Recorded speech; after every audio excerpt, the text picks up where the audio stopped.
Mr. Crab! Bumili na kayo ng paninda kong Mr. Crab! Ano ba yan? Wala pa rin bumibili sa paninda kong alimango! Yahoo! Bebang! Nasaan ka? Ano po yun, Nay? Nandito po ako sa labas naglalaro! Halika nga rito! May iutos ako sa'yo! Ano po yung iutos niya sa akin, Nay? Pumunta ka sa palengke, bumili ka ng ulam natin na alimango. Wow! Mr. Crab yung ulam natin! Gusto ko po yun!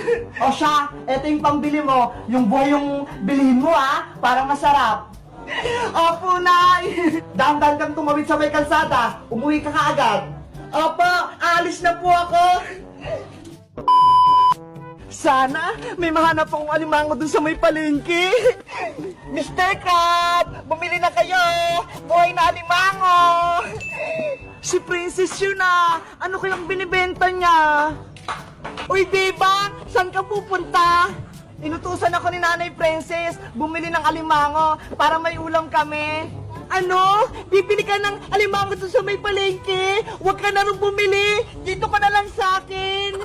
Ano ba yung binibenta mo? Alimango din. Tignan mo, ang dami.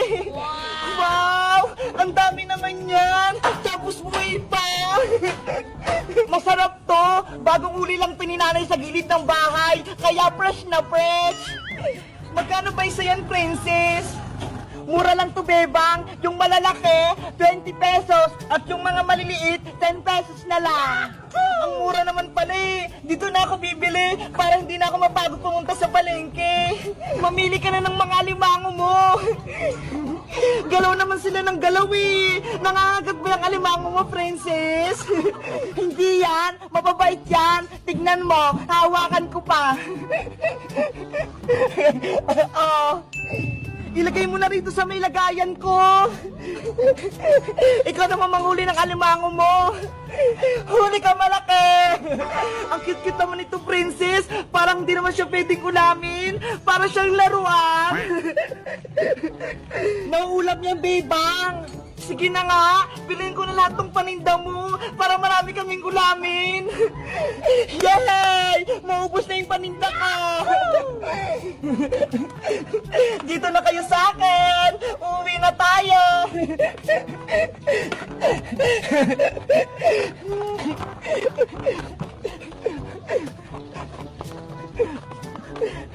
Ayan, wala na. 150 lahat ng bayad niyan, Bebang. Nabilang ko na. Eto, Princess, yung bayad ko. 150. Thank you. Uwi na ako, Siguradong matutuwa nito sa akin si Nanay. Ang dami ko ng pera. May pambili na ako ng pagkain ko. Nay! Nandito na po ako. Nakabili na ako ng ulam natin. Ang bilis mo naman, Beba. Nasaan yung binili mong alimango? Ito po na yun. Kay Princess ko po ito binili. Ano yan, Beba? Hindi naman alimango yan Mr. Crab po ito, Nay. Gumagalaw pa nga po Umang yan, Bebang. Hindi yan, Mr. Crab. Bawal yan ulami. Sabi po kasi ni Princess, nauulam po to. Ibalik mo yan sa kanya at kunin mo yung perang pinangbayad mo. Kung hindi, mayari ka sa akin. Ano ba yan si Princess? Niloko ako. Bilisan mo! Huwag ka na magreklamo dyan! Opo! Princess! Nasaan ka na?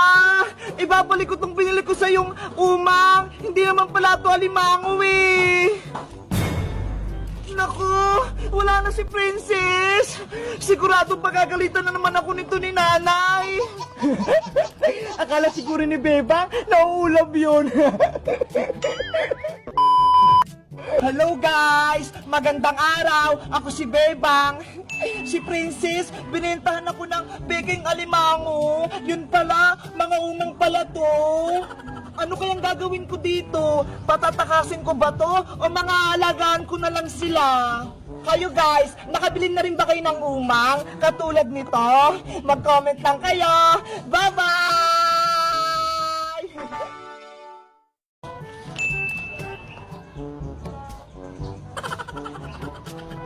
Wow!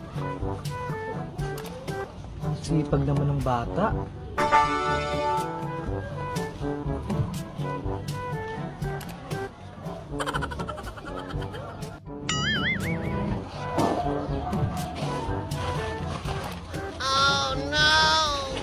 Hoy bata! Huwag mong kalkalin yan! Umalis ka dyan! Kinakalat mo lang yung basurahan. Hoy, Maring Sonya! Huwag ka naman ganyan sa bata. Kawawa. Himala, may awa ka pa pala, Tere. Oo naman. Naalala ko nung bata-bata pa ako. Ganyan din gawain ko. Namumulot ng basura. Masaya na ako kapag may nakita akong pagkain sa basurahan. Buo na yung araw ko. May laman na yung tiyan ko. Grabe din pala pinagdaanan mo, Mari. Nakaka-touch. Teka lang, Mari. Saglit lang. May kunin ako sa bahay. Gusto kong tulungan yung bata. Wow! Wow, Maring Tere. May pusong mamon ka rin pala. Nakakapanibago. Bata. Diyan ka lang ha. May ibibigay ako sa'yo. Huwag kang aalis. Siguradong matutuwa ka. Wow! Sige po. Diyan ka lang. Ano kayang kukunin nito? Later.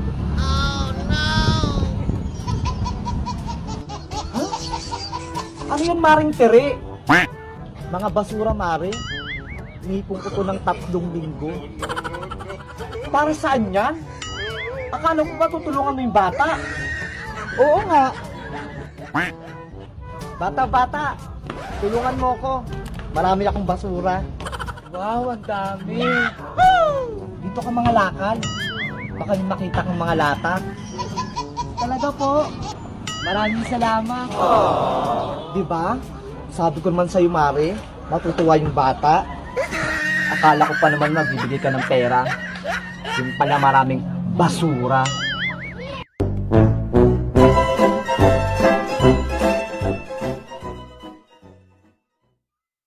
Ayan! Malapit nang matapos ng bahay-bahay natin, Iska! Itatali ko na lang to para hindi siya lumipad!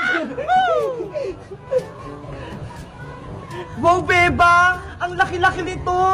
Kasya tayo nila, Princess! Magiging masayang piknik natin! Panigurado! Ito pala yung mga dala kong pagkain, mga biskwit, tsaka tong lace para hindi tayo magutom! Ako din! May pagkain ako sa ref! Saglit lang, Iska! Bababa ako, kunin ko lang! Dahan-dahan ka sa pagbaba ng hagdan, Bebang, ha? Para hindi ka mahulog! Okay! Uy, Bebang! Ano nangyari sa'yo? Iska! Tulungan mo ko! Nadulas ako! Kumapit ka lang, Bebang! Hingi ako ng tulong! Tulong! Si Bebang! Mahulog na sa hagdan! Ano kayang nangyayari dun? Iska! Mabibitawan ko na yung kapit ko! Bilis! Si Bebang! Mahulog sa hagdan! Boyong! Tulungan mo si Bebang! Tignan mo! Mahulog na siya! Sige! Tutulungan ko siya! Mahulog na ako! Ah! Ako pala sa'yo, Bebang! Sasaluin kita! Ah! Boyong! Niligtas mo ako! Ang bait mo naman! Siyempre, kawawa ka naman kung mahulog ka sa lupa, mababalian ka pa! Ang sweet naman ni Boyong, sinalo si Bebang, ayi! Bumaba ka na nga, Bebang, ang bigat-bigat mo! Salamat, Boyong, niligtas mo ko! Wala yun, aalis na nga ako! Huwag ka nang umalis! Gusto mo ba? Maglaro tayo! Magbibigni kami dun sa may taas, magbabahay-bahayan kami! Magbibigni kayo, so ibig sabihin, marami kayong pagkain! Madami kaming pagkain dito, Boyong, kaya sumali ka na! Sige, gusto ko yan! Saglit lang, kukunin ko lang yung merienda dun sa ref namin para marami tayong pagkain. Mauna na akong makit sa taas, ha?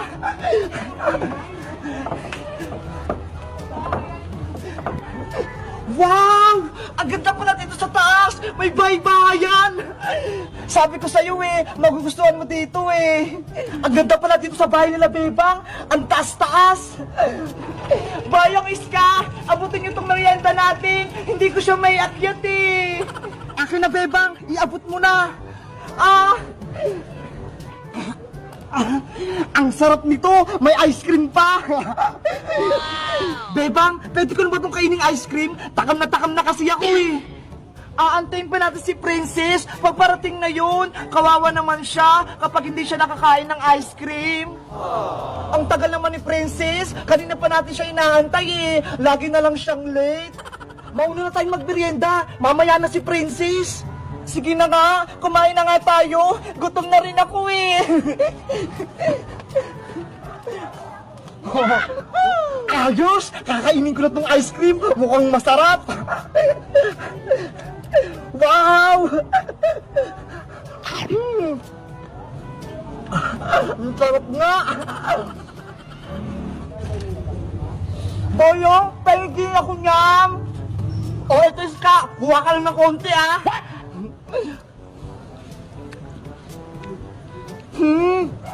Ang sarap! Ang lamig! Meanwhile, Ay! Nandun na si Iska at si Bebang sa taas! May baybayan na sila! Punta na nga ako dun! Kaso, may bago na silang kalaro! Si Boyong! Oh, no! Ang saya-saya mag-picnic dito sa taas! Kahit wala si Princess! Hayaan nyo na si Princess! Ako na yung bago nyong kaibigan! Di ba nga, niligtas nga kita, Bebang! Sige! Kaibigan ka na namin, Boyong!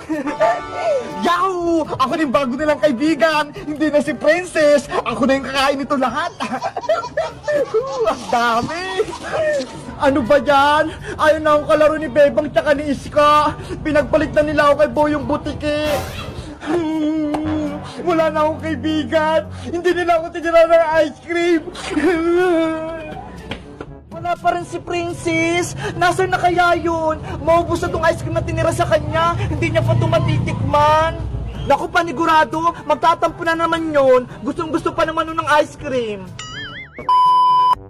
Hello guys! Magandang araw. Ako si Princess. Si Iska, tsaka si Bebang. May bago na silang kalaro. Si Boyong.